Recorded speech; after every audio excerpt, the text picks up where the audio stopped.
Northern Montana, January 1978. Nobody paid much attention to the glow coming from Sigrid Halverson's barn that winter. Not at first.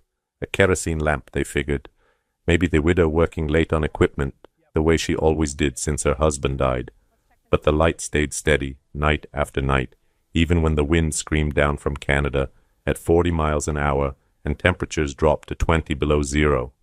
What they didn't know, what they couldn't see through those weathered plank walls. Sigrid wasn't storing hay in that barn. She wasn't fixing machinery. She was living inside a corrugated steel tunnel she had built in the middle of that barn, a 12 by 20-foot Quonset hut, gleaming like a silver cocoon, sitting 40 feet from the nearest exterior wall. The whole county thought she had lost her mind. They called her crazy. They called her a coward. They said grief had finally broken her.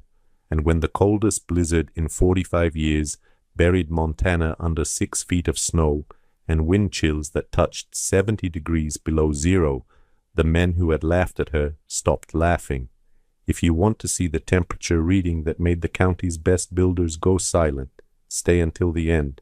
Hit that like button right now. Subscribe for one technique every week that worked when survival wasn't optional. And drop a comment telling me where you're watching from. Let's get into it. Sigrid Halverson was not eccentric. She was not weak. She was not broken by grief, though grief had certainly tried. She was 40 years old, a former Navy Seabee, one of the first women to serve in the construction battalion, back when people said women couldn't weld, couldn't build, couldn't survive the things men survived. She had proven them wrong then. She would prove them wrong again. Her hands knew steel the way a pianist's hands know keys. She could weld a cracked axle at midnight and have it back under a tractor by dawn. She could frame a wall, lay pipe, pour concrete.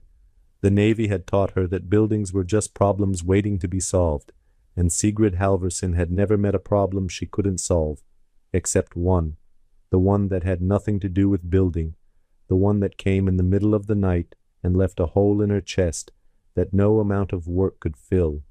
Her husband Gunnar had died 3 years before, in the winter of 1974. They had been married for 15 years, met in San Diego of all places, when Sigrid was stationed there with the Seabees, and Gunnar was working construction on the naval base. He was Norwegian too, second generation, with the same stubborn streak and the same love of building things that had drawn Sigrid to the Navy in the first place.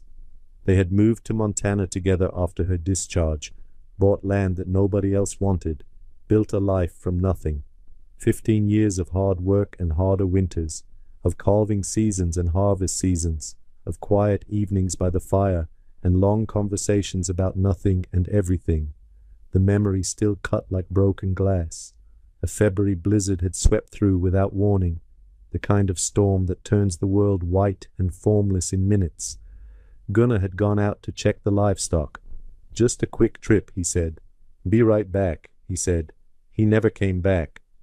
Sigrid waited an hour, then 2. Then she went out looking, a lantern in one hand and a rope tied to the cabin door so she wouldn't lose her way. She searched until her own fingers went numb, until she couldn't feel her face, until the cold drove her back inside. She searched again the next day, and the day after that, and every day for a week. But the snow was too deep. The drifts were too high. Whatever had happened to Gunnar, the storm had buried it. She found him when the snow melted, 3 months later. He had died 30 feet from their cabin door. 30 feet. In the whiteout, he had walked right past it. He had circled, disoriented, until the cold took him. She could see the path he had made, faintly visible in the muddy ground, a wandering, confused trail that led nowhere. He had been so close, so impossibly close, 30 feet from warmth, 30 feet from safety, 30 feet from her arms. The grief nearly destroyed her. There were nights when she lay in bed and couldn't see the point of getting up, mornings when the cabin felt so empty that she could barely breathe, weeks when the only thing that kept her going was Odin, the puppy who needed feeding, who needed walking, who pressed his warm body against her legs as if he knew she was drowning, and he was the only thing keeping her afloat. She had rebuilt her life piece by piece after that, sold most of the livestock, kept the land, kept the cabin Gunnar had helped her build, kept Odin, the Norwegian elk hound that Gunnar had bought as a puppy just weeks before he died. The dog was 4 years old now, grey and silver and loyal beyond reason. He followed Sigrid everywhere, watched her work, slept at her feet. He was the last gift her husband had ever given her, and she loved him fiercely. But the cabin itself had become a problem. Sigrid had built it in 1974, cut the logs herself, stacked a fieldstone chimney that drew clean. Good work, solid work. But 4 winters in, she was burning through 12 cords of wood a season and still waking to frost on the inside of her windows. The problems were obvious once you looked. The cabin sat exposed on a rise, catching northwest wind like a sail. The firewood shed stood 30 yards away, open on 3 sides. Every piece of split pine she carried inside brought moisture with it, hissing and smoking instead of burning hot. The draft from the floorboards was so strong it could snuff a candle 6 feet from the hearth. Sigrid knew the math. More wood meant more cutting, more hauling, more time away from everything else. And in January of 1978, with propane prices doubled and delivery trucks stuck on impassable roads, burning inefficiently wasn't just uncomfortable, it was dangerous. She had been thinking about solutions all fall, banking the foundation with earth, building a vestibule, adding another layer of chinking between the logs. Then, in November, she saw the Quonset.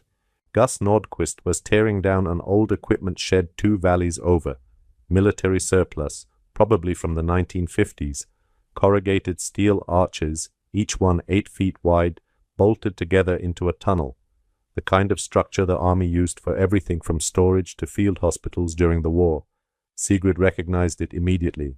She had worked with Quonset huts in the Navy, knew their strengths: lightweight, portable, and when assembled correctly, nearly airtight. No corners for wind to catch, no gaps for heat to escape, just smooth, curved steel that deflected weather like water off a duck's back. She stood in Gus Nordquist's yard, studying those steel ribs, and something clicked in her mind. Her grandfather Eric had grown up in Setesdal, a valley in southern Norway, where winter could kill you in an hour if you weren't careful. The old man had taught her things during those summers she spent visiting as a girl. Things about cold, things about survival, things that the modern world had mostly forgotten. One lesson came back to her now, clear as a bell. Still air is the best insulator God ever made.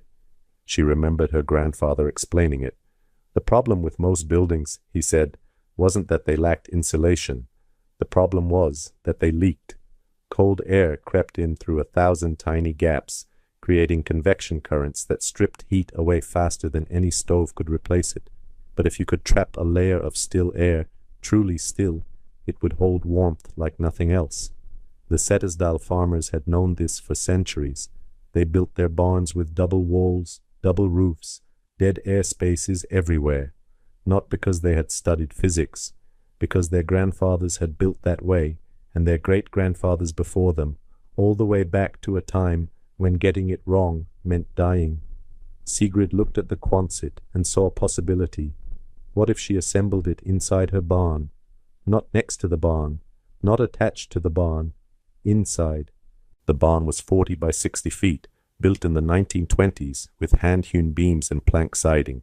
It leaked light through 100 cracks, but the bones were solid. If she cleared the center bay and erected the Quonset there, she would have 40 feet of clearance on all sides, 40 feet of dead airspace between her living quarters and the outside world. The Quonset shell would stop convection. The barn would block wind. The gap between them would act as a thermal buffer, slowing heat loss the way a thermos bottle works. She bought the whole thing from Gus for $60 and a case of beer. The work began in mid-November. Sigrid cleared the center bay of her barn, swept the dirt floor flat, and started bolting arches together on a timber frame. Odin sat nearby, watching, his ears pricked forward with interest. Sometimes she talked to him while she worked, explaining what she was doing and why. The dog seemed to listen, tilting his head at the sound of her voice, 12 feet wide, 20 feet long, 7 feet tall at the crown, a half-cylinder of ribbed steel that fit entirely within the barn's envelope. She insulated the Quonset floor with sawdust packed 8 inches deep, then laid planks over it. She cut a door in one end and installed a small barrel stove. Nothing fancy, just a vertical drum with a 6-inch stovepipe venting up and out through the barn roof. She built shelving along the inside walls, hung a kerosene lamp from the ridgeline. The whole setup took 3 weeks. 3 weeks of 12-hour days, working alone, her breath fogging in the cold, her fingers aching. Odin curled nearby for warmth. When it was done, she moved in. The theory, if you could call it that, was layered protection. The Quonset shell would stop drafts. The barn would block wind. The air gap between them would act as a buffer zone, an accidental thermal envelope. But Sigrid didn't explain it that way when people asked.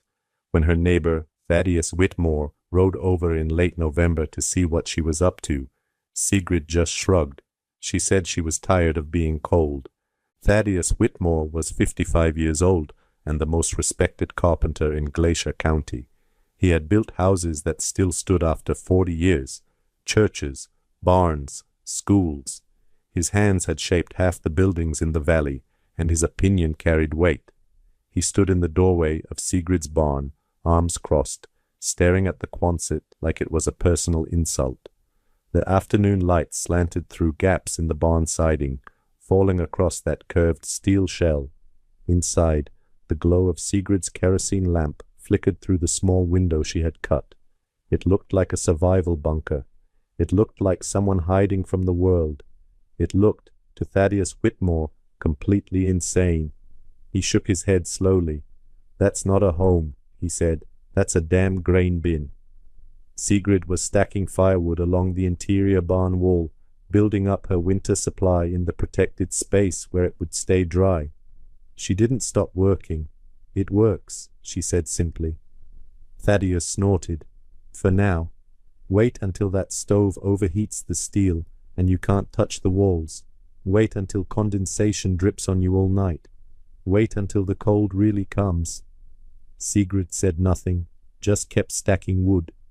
Thaddeus watched her for a long moment, then turned and walked out into the grey November afternoon. He didn't say goodbye.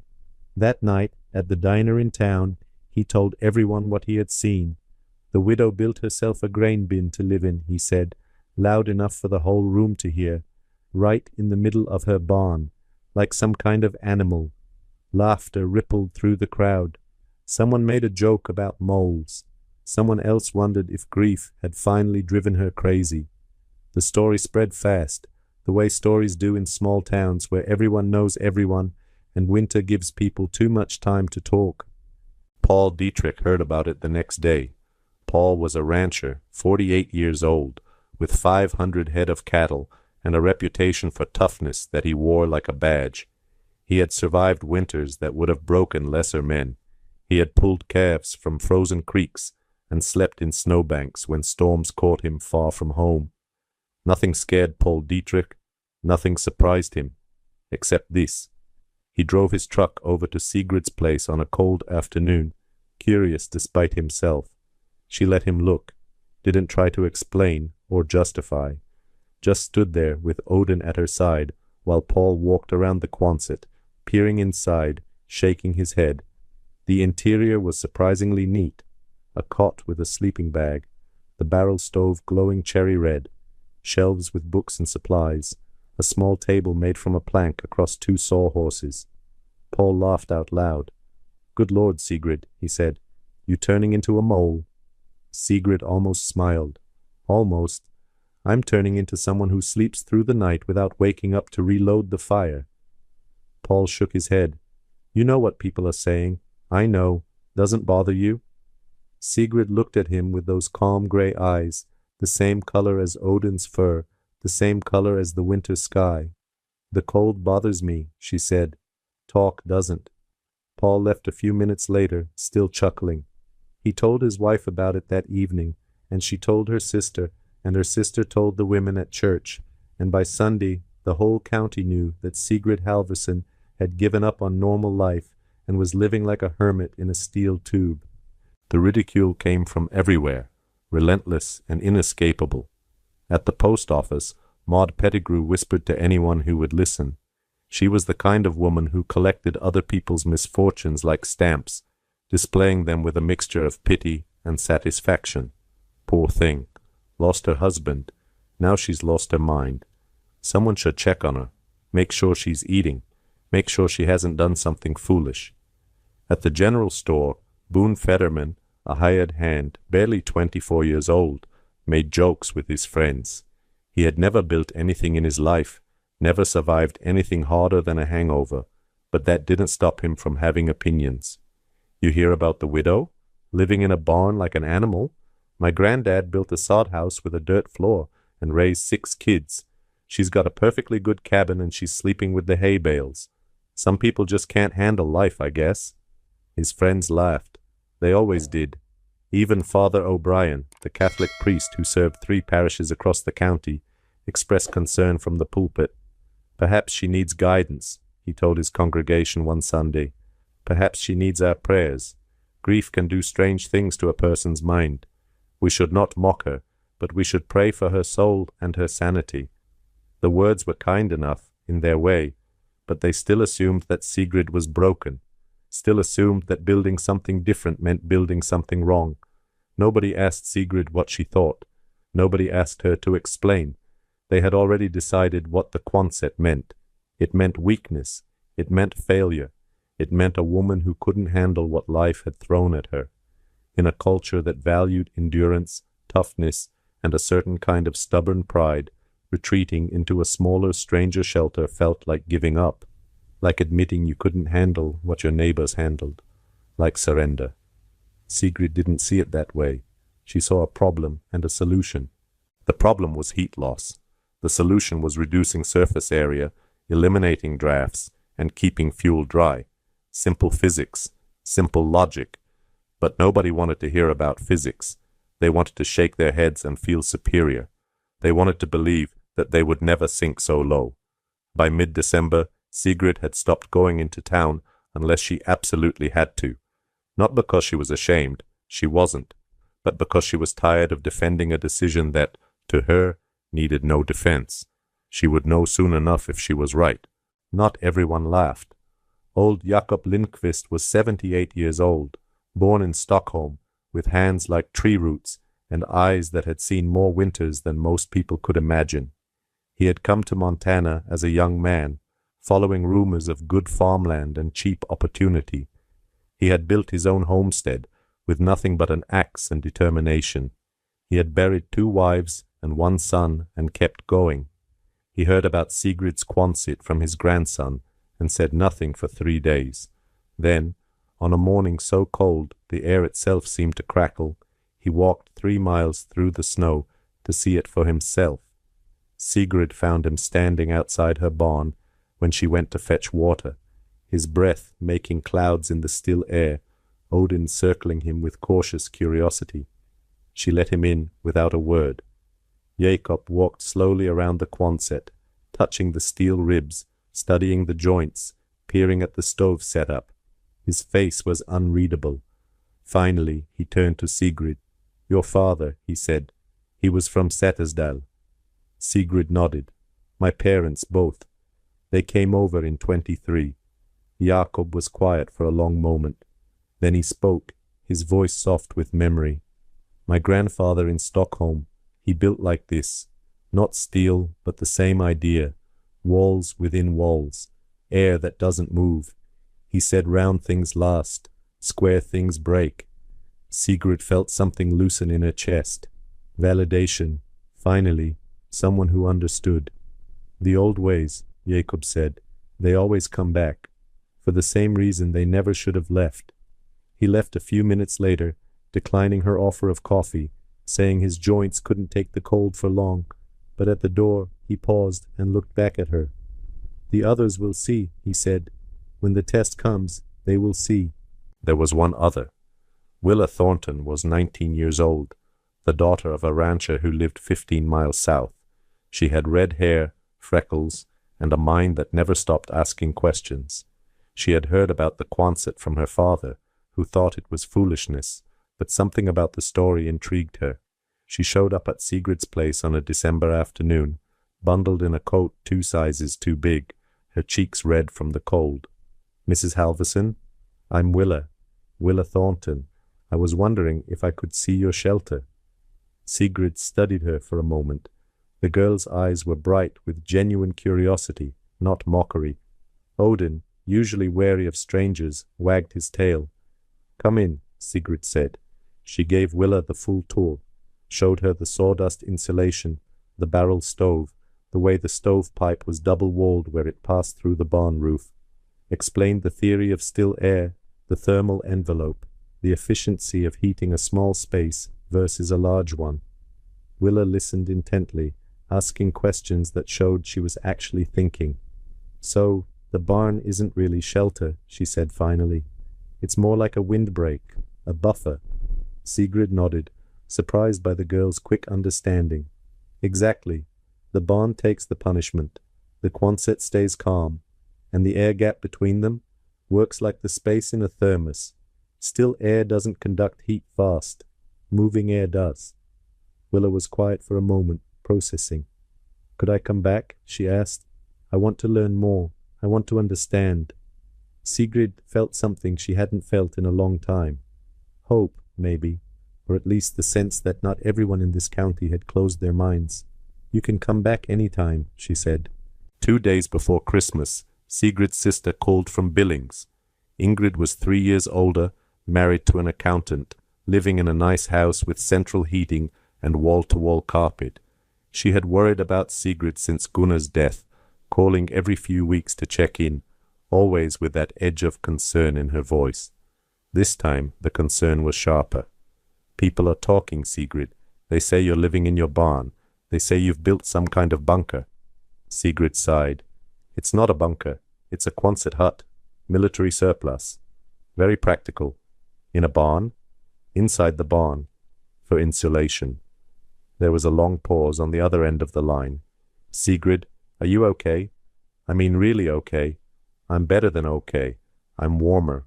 I'm using half the wood I used to. I sleep through the night without waking up to reload the fire." Another pause. "It sounds lonely."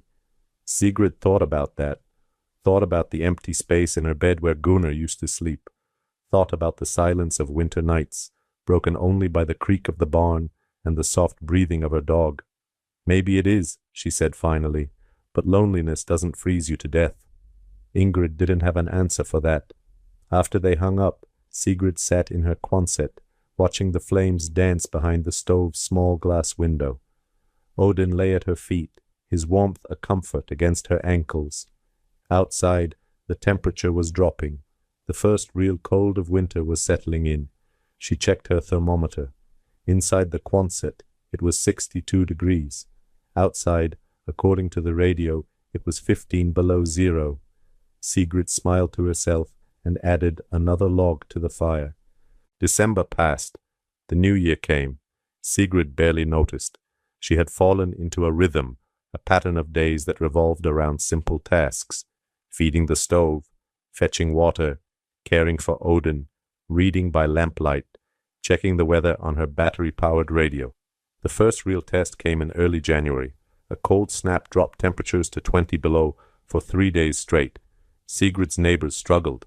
She heard about it later, the stories of frozen pipes and dead batteries, and desperate midnight trips to the woodpile. Her own experience was different. The Quonset held steady at 55 degrees, even on the coldest night. She burned 4 pounds of wood per day instead of the 25 she used to burn in her cabin. The firewood she had stacked inside the barn stayed bone dry, ready to use at a moment's notice. When the cold snap broke, Thaddeus Whitmore drove by her place. He didn't stop, but he slowed down, looking at the barn with something like suspicion. The steel didn't fail, Sigrid thought. The condensation didn't drown me, and the cold really came. But she didn't say anything, didn't gloat, didn't point out that she had been right. There would be time for that later. The real test was coming. Odin knew it before anyone else.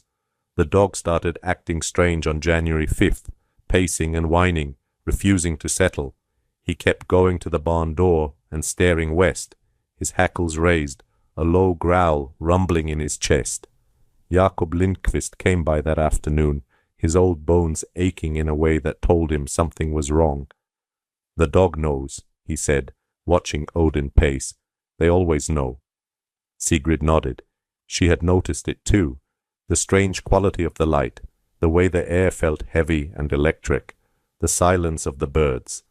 "Something's coming," she said. Jakob looked at the western sky, where clouds were piling up in strange formations. "Something bad," he agreed. 2 days later, the National Weather Service issued warnings across Montana, North Dakota, and Wyoming. A low-pressure system was dropping out of Alberta. Massive, slow-moving, loaded with moisture. Forecasters called it a bomb cyclone, a term Sigrid had never heard before. Temperatures would plummet, they said. Winds would exceed 50 miles per hour. Snow would fall for days. It wasn't hyperbole. By the morning of January 9th, the temperature in northern Montana had fallen to 18 below zero. By noon, 28 below. The wind turned the air into something solid, something that burned exposed skin in seconds. And then the snow started. Not the light, picturesque kind that makes for pretty postcards. This was heavy, wet, wind-driven snow that buried fence lines, collapsed sheds, and turned roads into impassable trenches within hours. The blizzard had arrived.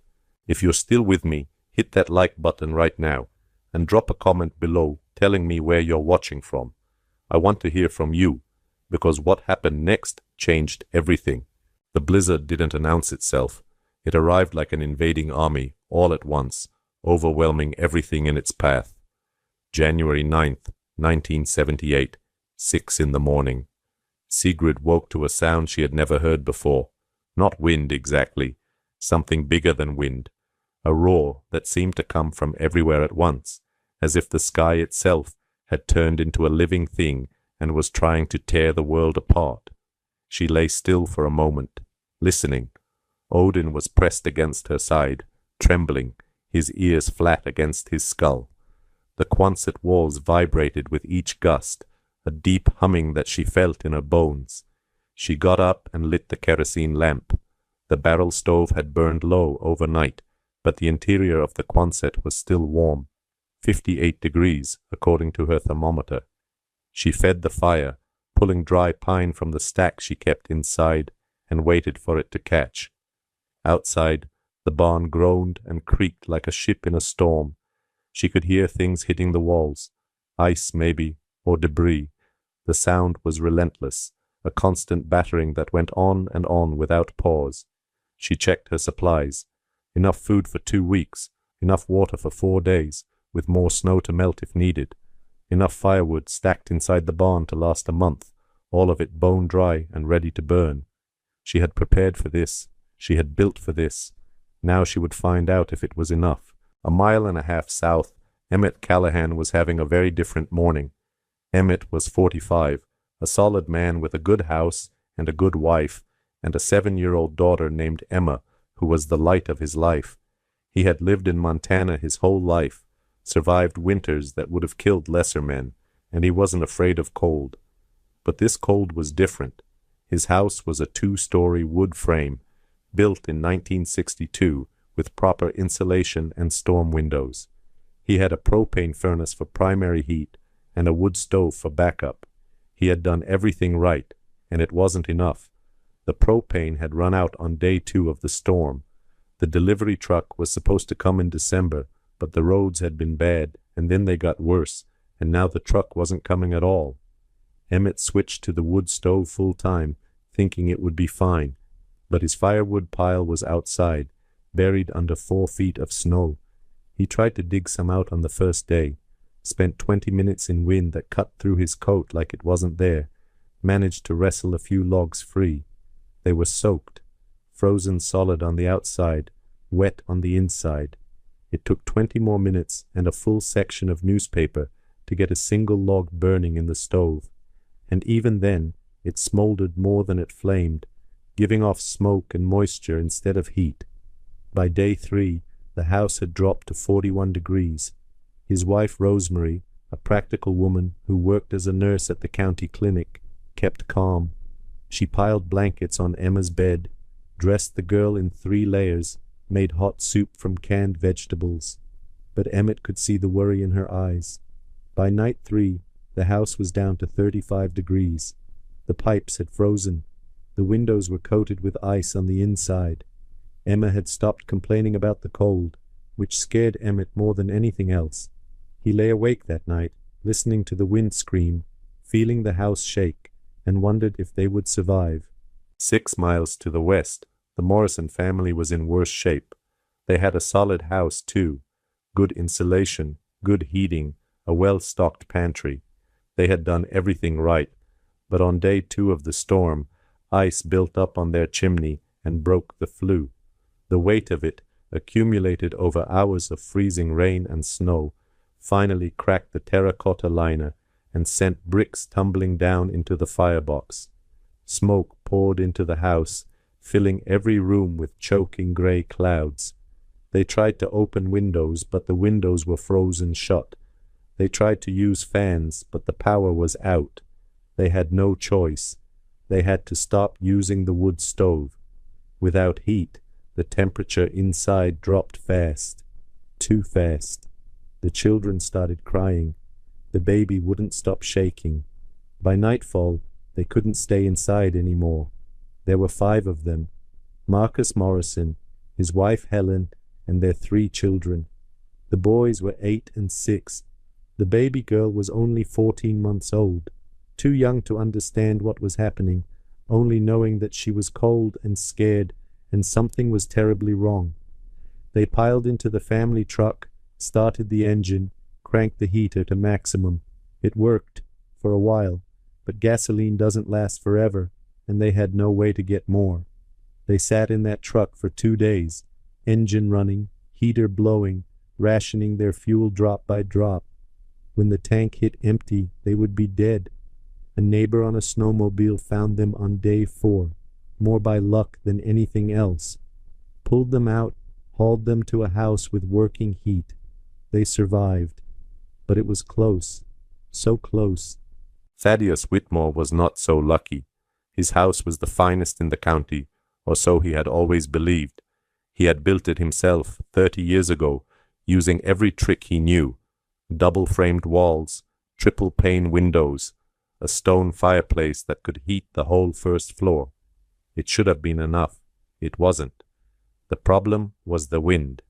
50 miles per hour, sometimes gusting to 60, driving snow into every crack and crevice, finding gaps that Thaddeus had never known existed. The house leaked heat like a sieve, no matter how much wood he burned. By day 3, the temperature inside had dropped to 38 degrees. Margaret, his wife of 32 years, started coughing on day 2. By day 3, the cough had gotten worse. By day 4, she was running a fever, her breathing raspy and labored. Pneumonia or something like it. She needed warmth. She needed rest. She needed a doctor. Thaddeus could give her none of those things. He burned furniture. Chairs first, then the dining room table, then the wooden chest that had belonged to his grandmother. He piled every blanket in the house on their bed and held Margaret close, trying to warm her with his own body heat. It wasn't enough. On day 5, with his wife burning with fever and his house barely warmer than a refrigerator, Thaddeus Whitmore made a decision. He had heard rumors, whispers from a neighbor who had passed by before the roads closed completely. The widow Halverson, still alive, still in her barn, still in that ridiculous steel tube that he had mocked so mercilessly. If anyone could survive this storm, that woman could, and if she had warmth to spare, maybe she would share it. Thaddeus looked at Margaret, at her pale face and cracked lips, and knew he had no choice. He had to try. The storm peaked on January 12th. That day would become legend in Glacier County. People would talk about it for decades, measuring every subsequent winter against its terrible benchmark. The day the world went white. The day the cold tried to kill them all. The official temperature in Cutbank, Montana, that day was 47 degrees below zero. 47 below. At that temperature, exposed skin freezes in less than 5 minutes. At that temperature, spit freezes before it hits the ground. At that temperature, the trees make sounds like gunshots as the sap inside them crystallizes and expands. With wind chill, it felt like 70 below, the kind of cold that turns diesel fuel into gel, the kind of cold that freezes the moisture in your lungs if you breathe too deeply, the kind of cold that kills cattle standing in open pasture, their bodies frozen solid before they even have time to lie down. The wind never stopped. 50 miles per hour, hour after hour, driving snow sideways in sheets so thick you couldn't see your hand in front of your face. The roar was constant, a sound that got inside your head and made it impossible to think, like standing next to a jet engine, like the world itself was screaming. Nobody was going outside unless they absolutely had to, and those who did often paid the price. Inside the Quonset hut, Sigrid Halvorsen sat by her barrel stove, feeding it one piece of dry pine every 2 hours. The temperature inside held at 64 degrees. She had a notebook open on her makeshift table, recording data the way she had been trained to do in the Navy. Date, time, interior temperature, exterior temperature, wood consumed. She wrote it all down, methodical and precise, because documentation mattered, because someday someone might want to know what had happened here. January 12th, 6 a.m. Interior, 58 degrees Fahrenheit. Exterior, minus 43 degrees Fahrenheit. Wood consumed, 3 pounds.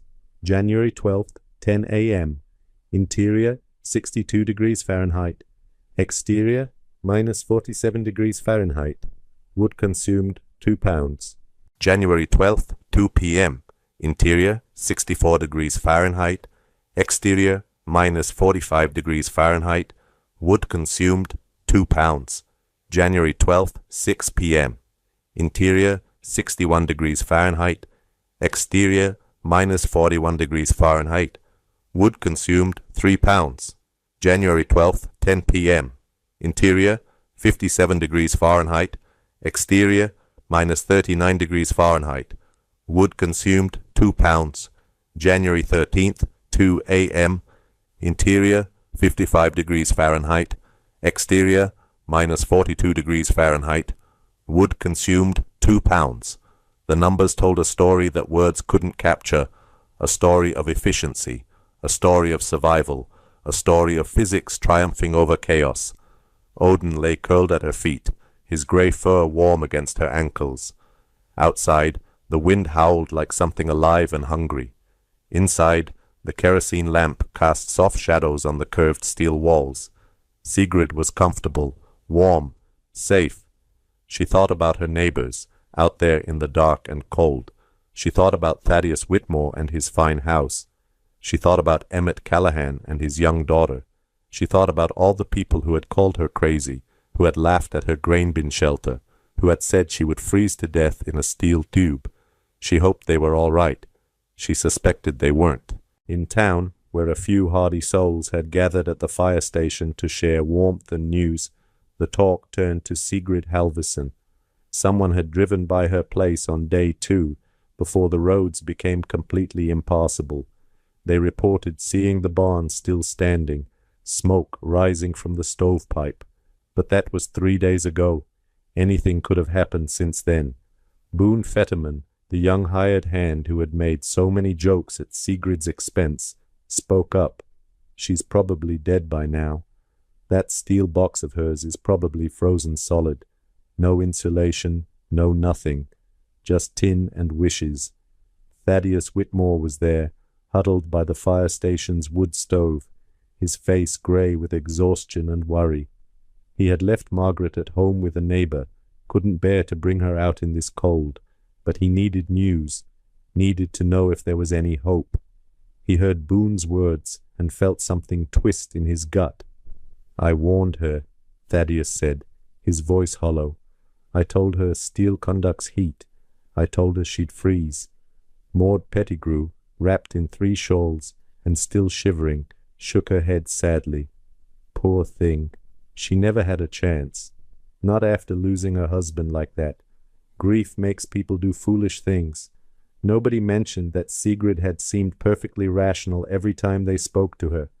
Nobody mentioned that she had tried to explain her reasoning, and they had refused to listen. Nobody mentioned that they had laughed at her, mocked her, called her crazy. It was easier to pity the dead than to admit you might have been wrong. But Sigrid wasn't dead. Sigrid was having the best night's sleep of her life, while her neighbors huddled in freezing houses, burning furniture and rationing firewood. Sigrid Halvorsen slept 8 hours straight in a space that never dropped below 55 degrees. She woke once, around 2 in the morning, to add a log to the fire. That was it. 1 log. Then she went back to sleep, pulling the blankets up to her chin, Odin warm at her feet. The barn creaked and groaned around her, taking the punishment of the wind so that she didn't have to. The air gap between the barn walls and the Quonset stayed still, acting as a thermal buffer, slowing the transfer of cold, exactly as her grandfather had said it would. The physics worked. The theory worked. Everything worked. In the morning, she made coffee on the stove, heated water for washing, fed Odin his breakfast. The dog seemed perfectly content, untroubled by the storm raging outside. He knew they were safe. He could feel it. Sigrid checked her thermometer. 62 degrees inside. According to the radio, it was 43 below outside. She smiled and added another log to the fire. The blizzard lasted 6 days. 6 days of wind and snow and cold so intense it defied description. 6 days of huddling and praying and burning whatever would burn. 6 days of wondering if this was the end, if this was how it would finish, frozen in your own home with your family beside you. When it finally broke on January 15th, the sky cleared to a brutal crystalline blue, the kind of cold that makes the air itself visible, frozen moisture hanging in shafts of sunlight, every breath a cloud, every step a crunch. The temperature was still 31 below zero at noon. The landscape was unrecognizable. Drifts 10 feet high against buildings, entire vehicles buried, power lines down for miles, roads that wouldn't be passable for another week. And slowly, painfully, people began to emerge from their shelters and assess the damage. Emmett Callahan's first thought was his neighbor. He had heard nothing from Sigrid Halvorsen since before the storm. 6 days without contact. 6 days without a sign that anyone was alive in that barn. He didn't like the woman particularly, thought she was strange and standoffish, but he didn't want her dead. Nobody deserved to die alone in a steel tube, frozen solid, waiting for spring to melt the snow so someone could find the body. He fired up his snowmobile, the engine coughing and protesting in the extreme cold, and headed north. The trip that usually took 20 minutes took an hour. Drifts blocked the road in places, forcing him to detour through fields, through ditches, through whatever path he could find. His face was numb by the time he reached Sigrid's property, his fingers aching even through thick gloves. He expected the worst. He pulled up to the barn and killed the engine, bracing himself for what he might find. A frozen body maybe, a collapsed structure, some sign of the tragedy everyone had predicted. Instead, he found Sigrid Halvorsen, standing outside the barn, splitting firewood, in a flannel shirt, with her sleeves rolled up. I want you to really picture this moment. It's 31 degrees below zero. The air hurts to breathe. Every exposed surface is covered in ice, and there's a woman in her 40s, standing in front of a barn, swinging an axe like it's a pleasant spring afternoon. Emmett Callahan sat on his snowmobile and stared. His brain couldn't process what his eyes were seeing. It didn't make sense. Nothing about this made sense. Sigrid noticed him and stopped working. Odin trotted over to investigate, tail wagging. "You okay?" Emmett called over the engine noise, pulling off his balaclava. Sigrid looked up, nodded. "Doing fine. You?" Emmett killed the engine. The silence was sudden and complete. "Froze my tail off for 6 days," he said. "Burned through 3 weeks of wood. Almost ran out." He paused, studying her, the color in her cheeks, the ease of her movements, the complete absence of the desperate, hollow-eyed look that he had seen in his own mirror that morning. "You're serious?" he asked. "You were okay?" Sigrid smiled, just slightly. "Come see." The wave of warmth hit Emmett Callahan like a physical thing when he stepped inside the Quonset. He stood in the doorway, unable to move, unable to speak. His body had been cold for so long, so deeply cold, that it had forgotten what warmth felt like. Not just the absence of freezing, actual, genuine, comfortable warmth. The kind of warmth that makes your muscles relax and your shoulders drop and your jaw unclench. It was like stepping into a different world. Emmett felt tears prick his eyes. He wasn't a man who cried easily. He had weathered storms that would have broken others. But this moment, this sudden, overwhelming relief after 6 days of fear and cold, cracked something open in him. He stood there blinking, his eyes adjusting to the lamplight, his body slowly unclenching. Behind him, Odin padded over to his spot by the stove and curled up contentedly. A thermometer hung from one of the steel ribs. Emmett walked over to it, his legs unsteady, squinting at the numbers. 68 degrees. He said it out loud, his voice hoarse. 68 degrees Fahrenheit. Sigrid pointed to a small notebook on her makeshift table. Logged it every 4 hours. Coldest it got in here was 55. That was the night of the 12th, when it hit 47 below outside. Emmett picked up the notebook. The entries were meticulous. Date, time, interior temperature, exterior temperature, wood consumed. Page after page of data, precise and methodical. He flipped to the summary page. 112 pounds total. 6 days. That's about 18 to 19 pounds a day, Sigrid said. Emmett stared at her. I burned 200 pounds a day. Minimum. And my house never got above 40. Sigrid nodded. I figured most folks probably did. The math was staggering. Over 6 days, Emmett had consumed 1,200 pounds of firewood and still shivered through nights in the low 30s. Sigrid had burned just over 100 pounds and maintained a temperature differential of more than 100 degrees between inside and outside. The efficiency wasn't just better, it was an order of magnitude better. But how? Emmett asked. It's just steel. There's no insulation. None. Sigrid walked him through it. She explained about the Quonset shell, how its curved form eliminated corners where cold could collect, how its tight seams prevented the drafts that bled heat from normal buildings. She explained about the barn, how it blocked the wind so there was no convective cooling on the Quonset's exterior surface, how it took the punishment so the living space didn't have to. She explained about the air gap, how still air was a better insulator than most people realized, how it acted as a thermal buffer between the cold outside and the warmth inside. And she explained about the wood, how she had stacked it inside the barn back in November, where it stayed dry and protected, where it had months to season in the ventilated space, how dry wood burned twice as efficiently as wet wood because you weren't wasting energy boiling off moisture, how every piece she put in the stove was ready to give everything it had. The steel is actually pretty good at radiating heat back inward, she said. Reflects it. That barrel stove throws heat in all directions, and the walls just bounce it around instead of letting it escape. Emmett looked around the space with new eyes, the curved walls gleaming in the lamplight, the bone-dry wood stacked along the barn's interior walls, the small stove, barely bigger than a trash can, glowing with steady, efficient heat. He thought about his own house, his fancy insulation, his expensive propane furnace. He thought about how close his family had come to freezing. Does Thaddeus know? He asked finally. Sigrid shook her head. Not yet. Emmett almost laughed. He's going to hate this. Sigrid smiled. Probably.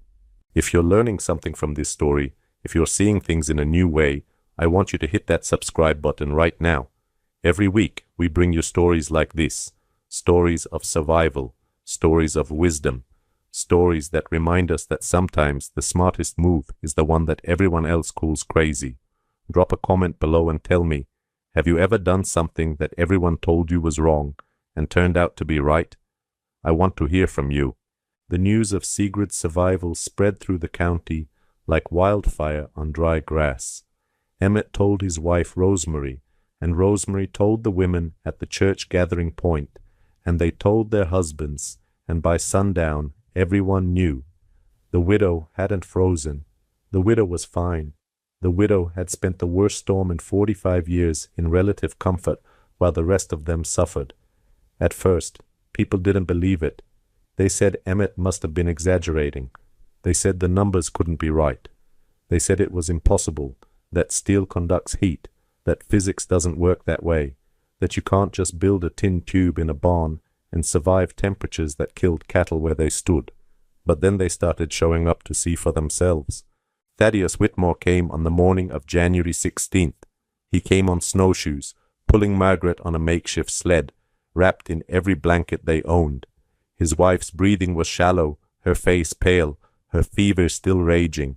They had survived the storm, barely, but Margaret needed warmth that he couldn't provide. She needed rest and recovery, not more nights of shivering in a house that couldn't hold heat. He had swallowed his pride and come to the woman he had mocked.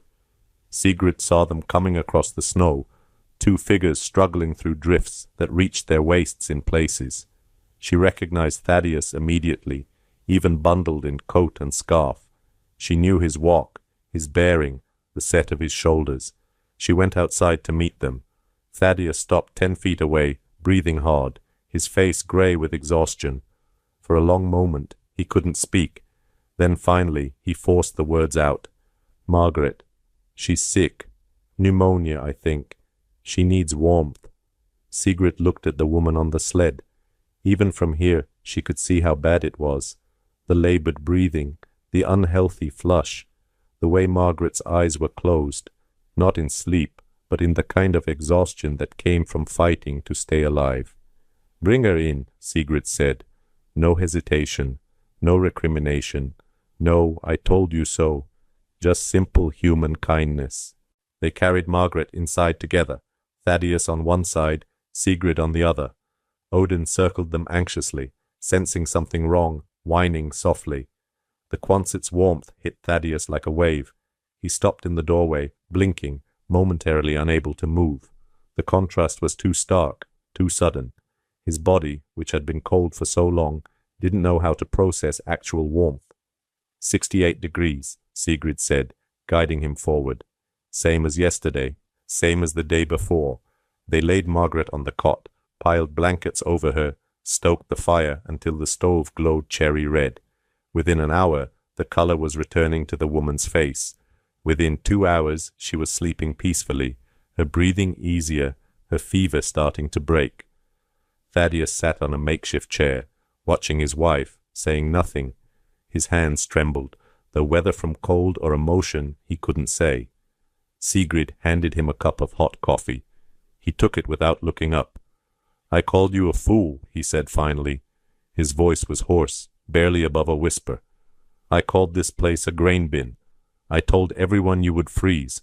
I said it in the diner and at church, and anywhere people would listen." Sigrid sat down across from him. "I know. I was wrong." Thaddeus looked up, and there were tears in his eyes. This man who had been so confident, so quick to judge. "I was wrong about everything. The steel, the insulation, all of it. I was so sure I knew better, so sure that 30 years of building houses meant I understood cold." His voice cracked. Margaret was dying, right there in front of me, and I was too stubborn to admit that maybe, just maybe, the woman everyone laughed at was the only one who knew what she was doing. He shook his head slowly. "I almost killed my wife because I was too proud to learn something new." Sigrid said nothing. There was nothing to say. The man was breaking open in front of her, and the kindest thing she could do was let him. "How did you know?" Thaddeus asked. "How did you know this would work when everyone said it wouldn't?" Sigrid thought about her grandfather in Setesdal, about the lessons he had taught her, about the summers spent learning how to survive in a place where winter could kill you if you didn't respect it. "My grandfather," she said, "he grew up in Norway, in a valley where they've been building for 1,000 years. He taught me that cold has rules. Physics has rules. If you follow them, the cold can't hurt you. If you ignore them, all the experience in the world won't save you. Thaddeus was quiet for a long time. I've built houses for 30 years, he said finally. I thought I knew everything there was to know, but I never thought about the rules. I just thought about the way things had always been done. He looked around the Quonset, at the curved walls, the simple stove, the dry firewood stacked nearby. I've been doing it wrong my whole life. More people came. Emmett brought Rosemary and little Emma in the afternoon. The girl had been silent for hours, withdrawn, her eyes dull with cold and exhaustion. When she stepped inside the Quonset and felt the warmth wrap around her, something changed. Her face softened. Her shoulders dropped. She looked around with wonder. The first thing she said, the first words she had spoken in 6 hours, were directed at Odin. "Can I pet your dog?" Sigrid smiled. "His name is Odin. He would love that." Emma sat on the floor with the dog, her small hands buried in his grey fur, and didn't move for 2 hours.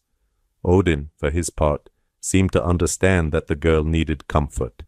He lay still, letting her hold him, occasionally licking her face when she started to cry. Paul Dietrich came next, the rancher who had mocked Sigrid's mole-hole. He had lost 47 cattle in the storm, frozen where they stood. His house had fared little better. He arrived with his hat in his hands, literally, and couldn't meet Sigrid's eyes. "I said some things," he mumbled, "about you, about this place. I was wrong." Sigrid nodded. "Lots of people were.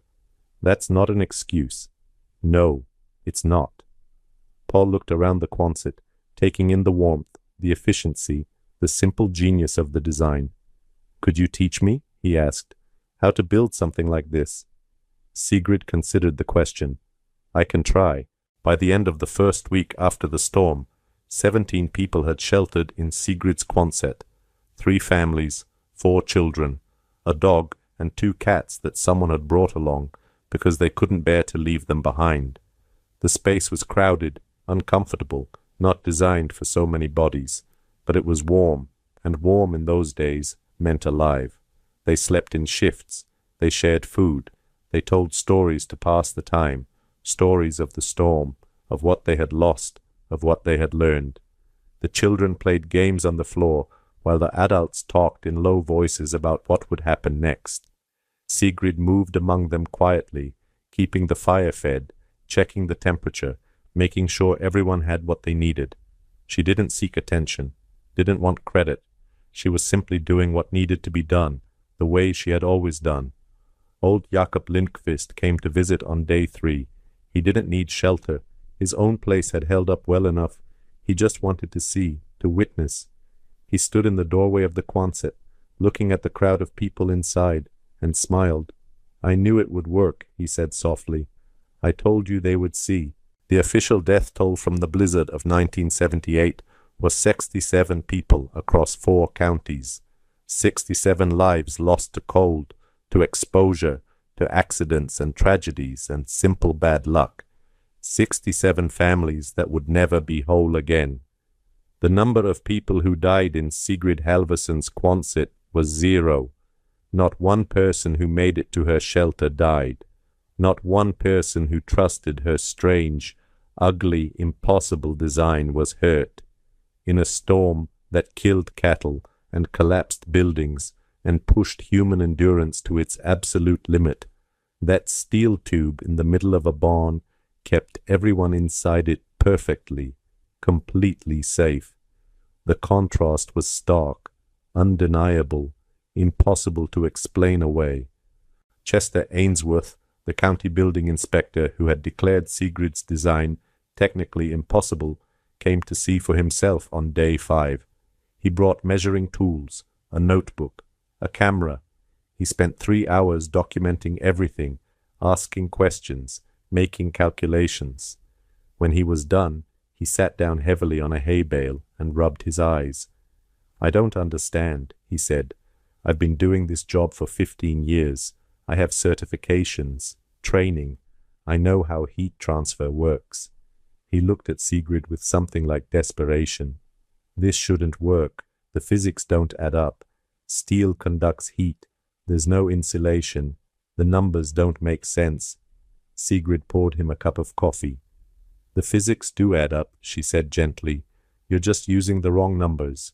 She didn't repeat everything she had told Emmett. She didn't need to. She just pointed at the barn walls, then at the Quonset, then at the space between them. Chester was smart enough to figure out the rest. His face cycled through confusion, doubt, and finally, slowly, understanding. The barn isn't shelter, he said. It's a windbreak. And the air gap is a thermal buffer, Sigrid finished, like the space in a thermos bottle. Chester shook his head in wonder. We teach insulation as a material problem. How thick, what R value, what vapor barrier. We never think about it as a spatial problem, as a design problem. He looked at Sigrid with new respect. Where did you learn this? My grandfather, and the Navy, and thinking about why buildings work instead of just how to build them. Chester was quiet for a long time. Then he stood up, put on his coat, and held out his hand. Mrs. Halverson, I owe you an apology.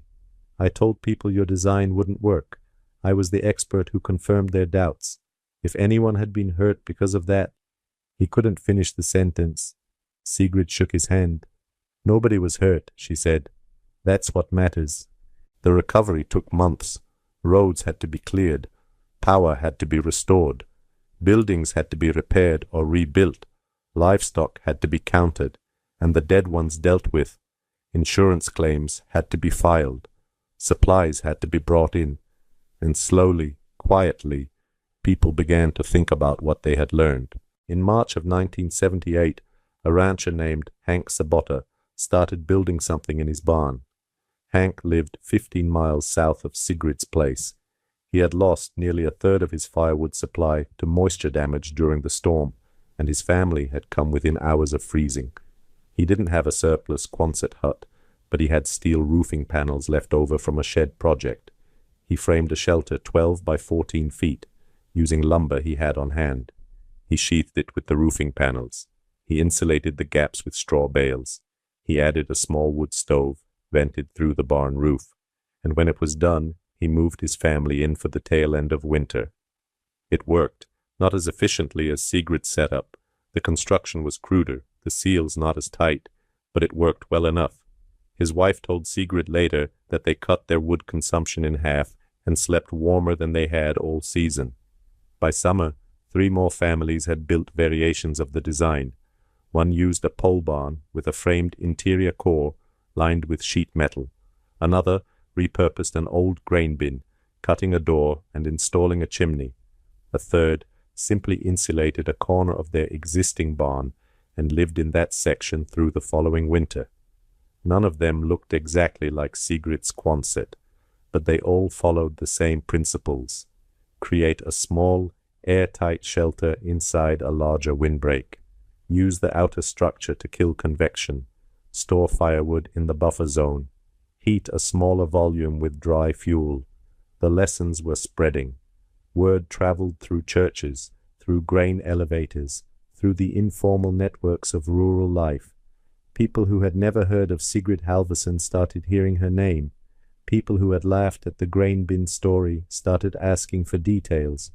People who had nearly frozen in 1978 started thinking about what they might do differently. It wasn't a revolution. There was no moment when everything changed. But slowly, gradually, the idea took hold. You could build smarter. You could build smaller. You could work with physics instead of against it, and come out ahead. Some people resisted, of course. Change always has its enemies.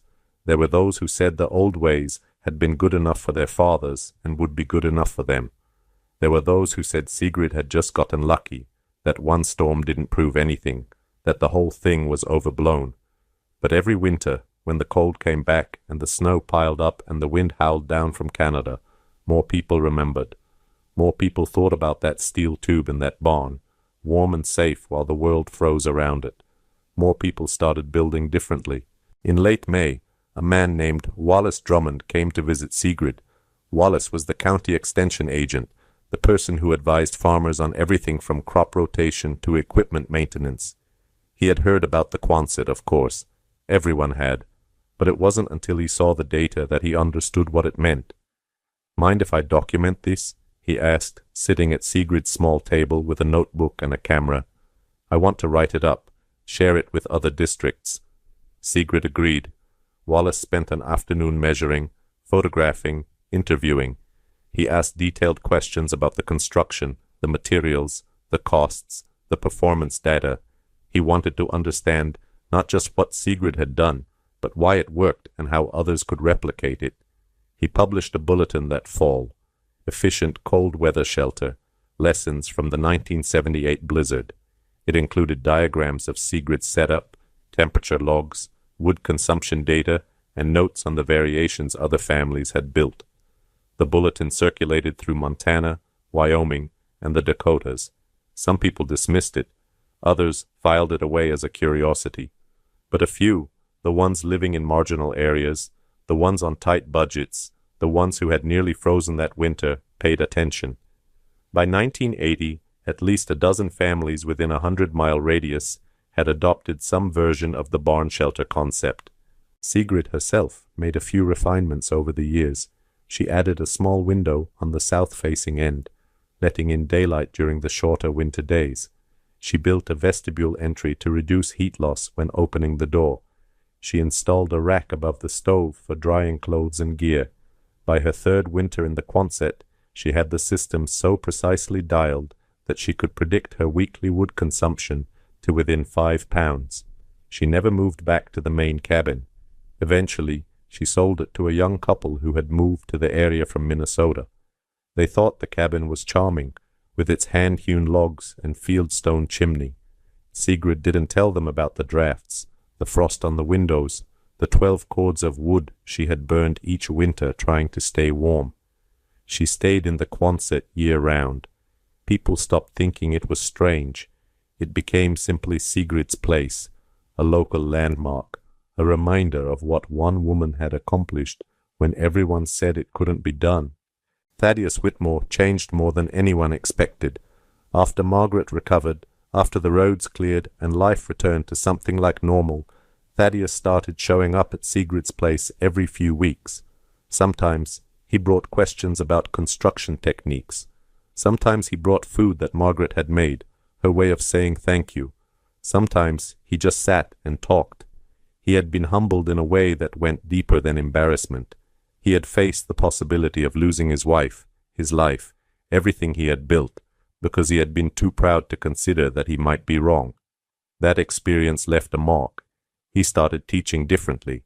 When young carpenters came to him for advice, he told them about the Quonset, told them about still air and thermal envelopes, and the importance of thinking about why buildings worked instead of just following tradition. He called it the Halverson Principle, which made Sigrid uncomfortable, but the name stuck. He came by one afternoon in the spring of 1979, a year after the storm. He stood in the doorway of the Quonset, looking around at the curved walls, the efficient stove, the organized shelves. "I spent my whole life thinking I knew how to build," he said. "Turns out I only knew how to copy." Sigrid offered him coffee. "Copying's not bad. Most of what works, we learned from someone else." Thaddeus accepted the cup, warming his hands around it. "But you didn't copy. You thought. You questioned. You looked at the problem fresh and found a solution that nobody else could see." He shook his head slowly. "That takes something I don't have. Some kind of vision." Sigrid considered this. "My grandfather used to say that the old ways are just the new ways that worked so well everyone forgot they were ever new. The trick isn't inventing something nobody's thought of. The trick is remembering what people used to know and forgot." Thaddeus smiled, just slightly. "She still looks like a grain bin, though." Sigrid laughed. A warm grain bin. They sat together for a while, drinking coffee, not needing to say much. Two people who had started as adversaries and become something like friends. Willa Thornton became Sigrid's only real student. The red-haired girl who had shown up before the storm, curious and eager to learn, proved to be the kind of person who absorbed knowledge like a sponge absorbs water. She came by whenever she could, which wasn't as often as she wanted, given the demands of her father's ranch, but she made the most of every visit. Sigrid taught her about insulation and heat transfer, about the properties of different materials, about how to read weather patterns and prepare for storms, about the Norwegian techniques her grandfather had passed down, the ancient wisdom that had kept people alive for 1,000 years in one of the harshest climates on earth. Willa listened, asked questions, took notes. She built a small shelter of her own on her father's property, just to practice. It wasn't as efficient as Sigrid's, but it was a good first effort. "You're a natural," Sigrid told her one afternoon, watching Willa work on a joint detail. "You think in 3 dimensions. Most people can't do that." Willa blushed with pleasure. "I had a good teacher." "You had a grandfather who knew things," Sigrid corrected, "and a father who didn't laugh when you wanted to learn." I just passed along what was given to me. Willa would go on to study engineering at Montana State. She would design buildings that used the principles she learned in that Quonset, buildings that kept people warm with a fraction of the energy that conventional structures required. She would credit Sigrid Halvorsen in her thesis and in every interview she ever gave about her work. The legacy passing forward. Odin lived to be 12 years old. He died in the spring of 1986, peacefully, in his sleep, curled up in his favorite spot by the stove. Sigrid found him in the morning, his grey fur still warm, his body relaxed. He had simply gone to sleep and not woken up. The best kind of death, if there is such a thing. Quiet, painless, surrounded by warmth and the smell of wood smoke and everything familiar. She buried him on the hill overlooking the property, next to the spot where Gunnar was buried. She dug the grave herself, working slowly, the spring mud soft under her shovel. She didn't cry. She had cried enough in her life, but she talked to him as she worked, the way she had always talked to him, told him what a good dog he had been, told him how much she would miss him, told him to find Gunnar wherever he was, and keep him company until she got there. When it was done, she stood there for a long time, looking down at the mound of fresh earth. She had gotten Odin as a gift from her husband, the last present he ever gave her. For 12 years, the dog had been her companion, her comfort, her witness to everything. He had watched her build the Quonset, endured the skepticism and the mockery, kept her warm during the coldest nights. He had been there when the storm came and when it passed, when the doubters apologized and when the students arrived. He had seen everything, and now he was gone. She made a small marker from a flat piece of granite and scratched words into it with a chisel. Odin, the one who sees all. 1974 to 1986. It wasn't much, but it was enough. In 1985, a year before Odin died, researchers from Montana State University came to study Sigrid's shelter. They were part of a team investigating energy efficiency in rural buildings, looking for ways to reduce heating costs in remote areas. Someone had told them about the Quonset, about the woman who had survived the 1978 blizzard with 100 pounds of firewood, while her neighbors burned 10 times that amount. They were skeptical at first. Academics often are. But they brought instruments and took measurements and ran calculations, and what they found surprised them. The Quonset system was 2.4 times more efficient than a conventional insulated house of comparable size. Not slightly better, not marginally improved, nearly 2.5 times better. The lead researcher, a professor of mechanical engineering named Dr. Hammond, spent a long time looking at the data before he trusted it. "This shouldn't work this well," he said, echoing what Chester Ainsworth had said 7 years before. "The heat loss calculations don't support these numbers." But the numbers were real. The data was clear. The system worked exactly as Sigrid had said it would. Dr. Hammond wrote a paper about it. The paper was published in a journal that almost nobody read, but it became a citation, a reference point, proof that the principles Sigrid had applied weren't just folk wisdom or lucky accident. They were physics, real physics, the same physics that would later inform the passive house movement, the energy-efficient building standards that began in Europe and spread around the world. Sigrid Halvorsen didn't invent passive house design, but she understood it intuitively decades before it had a name. In 1996, a journalist came to interview Sigrid for a regional magazine. The story had taken on a life of its own by then, passed from person to person, embellished and simplified, and sometimes distorted beyond recognition. Some versions made Sigrid a genius inventor. Others made her a crazy hermit who got lucky. The journalist wanted to find out what had really happened. He was young, maybe 25, with a digital recorder and a notebook full of questions. He sat in the Quonset, which looked exactly as it had 18 years before, and asked Sigrid to tell him the story from the beginning. She was 58 now. Her hair had gone grey, her face lined by decades of Montana weather. But her eyes were still sharp, still clear, still assessing the world with quiet intelligence. She told him about the cabin and its flaws, about her grandfather in Norway, about the day she saw the Quonset in Gus Nordquist's yard, and something clicked, about the mockery and the skepticism, and the night of January 12th, when it was 47 below zero, and she slept 8 hours straight. She showed him the notebook, still preserved, with its careful entries of time and temperature and wood consumed. She showed him the thermometer, still hanging from the same steel rib. She showed him the spot where Odin used to lie, where the floor was worn smooth by years of the dog's warm body. The journalist listened, recorded, asked his questions. Finally, near the end, he asked the question everyone wanted to know. Would you do it again? Sigrid thought for a moment. I'd skip the part where everyone called me crazy, she said. But yes, I'd do it again. Because when you're facing 47 below zero and the wind is trying to tear the walls off your house, you don't need approval. You need a plan that works. She paused, looking around the space that had been her home for nearly 2 decades. I had a plan, and that made all the difference. The article was published that spring. It brought a small surge of visitors, people who wanted to see the famous Quonset for themselves. Sigrid accommodated them when she could, though she was getting older and tired more easily. She didn't seek attention, never had, but she understood that the story mattered, that passing on what she had learned was part of why she was still here. Willa came to visit often in those later years. She had become a successful engineer, designing energy-efficient buildings across the Northwest. She had a family of her own now, 2 daughters who called Sigrid grandmother, even though they weren't related by blood.